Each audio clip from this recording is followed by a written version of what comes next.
नमस्कार, मैं हूं आमोद श्रीवास्तव।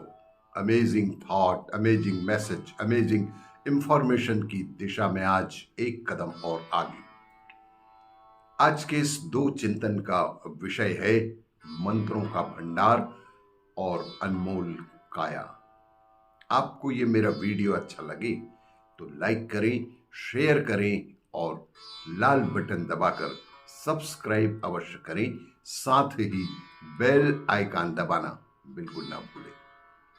आज के इस प्रथम चिंतन का विषय है मंत्रों का भंडार वेद। वेदों को हिंदू धर्म का सबसे प्राचीन और पवित्र ग्रंथ माना जाता है। इसमें मंत्रों और अनुष्ठान का बहुत बड़ा संग्रह मिलता है। हिंदू ऋषियों ने इस ज्ञान को इतना पवित्र माना कि लंबे समय तक उन्होंने इन्हें लिखित में नहीं दिया। इन्होंने अपनी स्मृति में इन्हें संरक्षित किया रखा और मौखिक शिक्षा के माध्यम से उन्हें योग्य शिष्य को ही सिखाया। जैसा कि उन्हें श्रवण के माध्यम से सीखा गया था, ना कि पढ़ने से, इस ज्ञान के सत्व को श्रुति के रूप में जाना जाने लगा, जिसका शाब्दिक अर्थ श्रवण है। समय के दौरान इन श्रुतियों को इकट्ठा करने और संकलित करने की आवश्यकता महसूस की गई। यह कार्य महान ऋषि कृष्ण द्वैपायन वेद व्यास ने किया था। वेदों के संकलन के अपने विशाल कार्य को मान्यता देते हुए इस संत का नाम दिया गया वेद व्यास, और उनका जन्मदिन गुरु पूर्णिमा के रूप में पूरे भारतवर्ष में मनाया जाता है। वेदों को 4 भागों में बांटा गया है। ऋग्वेद ज्यादातर देवताओं इंद्र, अग्नि और सोम जैसे देवताओं का आह्वान करने के लिए मंत्रों और स्तोत्रों के बारे में इस वेद में वर्णन किया गया है। गायत्री मंत्र का उल्लेख इसी वेद में मिलता है तथा विविध औषधियों का उल्लेख भी इसी ऋग्वेद में आसानी से पढ़ा जा सकता है। यजुर्वेद, इसमें यज्ञों और हवनों का विधान शामिल किया गया है। साम वेद में साम का अर्थ रूपांतरण कह सकते हैं।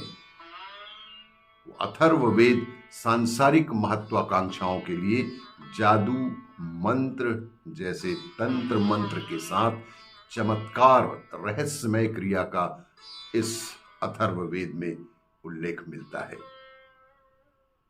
आज के इस दूसरे चिंतन का विषय है अनमोल काया। रेलवे स्टेशन के बाहर सड़क के किनारे एक कटोरा लिया भिखारी लोगों का ध्यान आकर्षित करने अपने कटोरे में पड़े सिक्कों को हिलाता, उछालता और आवाज लगाने लगता। कटोरे से पैदा हुई ध्वनि, उसके गीत को सुनकर आते जाते मुसाफिर उसके कटोरे में सिक्के डाल देते थे। तभी एक व्यक्ति भिखारी के पास आकर एक पल के लिए ठिठक कर रुक गया। उसकी नजर उस भिखारी के कटोरे पर थी। तभी उस व्यक्ति ने भिखारी को संबोधित करते हुए कहा कि अगर मैं तुम्हें 1000 रुपए दूं तो क्या तुम अपना ये कटोरा मुझे दे सकते हो?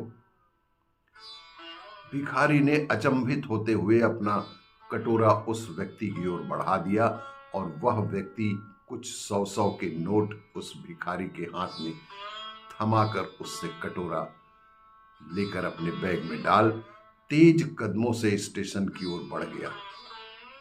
उधर 2000 में कटोरा खरीदने वाला व्यक्ति अब रेलगाड़ी में सवार हो चुका था। उसने धीरे से बैग की चेन खोलकर कटोरा टटोला। सब कुछ सुरक्षित था। वह पीछे छूटते नगर और स्टेशन को देख रहा था। उसने एक बार फिर बैग में हाथ डालकर कटोरे का वजन भांपने की कोशिश की। कम से कम आधा किलो का तो वह कटोरा होगा ही। उसने जीवन भर धातुओं का ही काम किया था।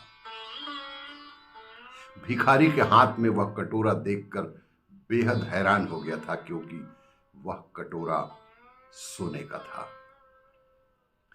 और लोग डाल रहे थे उसमें 1-2 के सिक्के। कुछ इसी तरह हम भी अपने अनमोल काया की उपयोगिता को भूले बैठे हैं, उसे एक सामान्य कटोरे की भांति समझकर कौड़ियां इकट्ठे करने में लगे हुए हैं।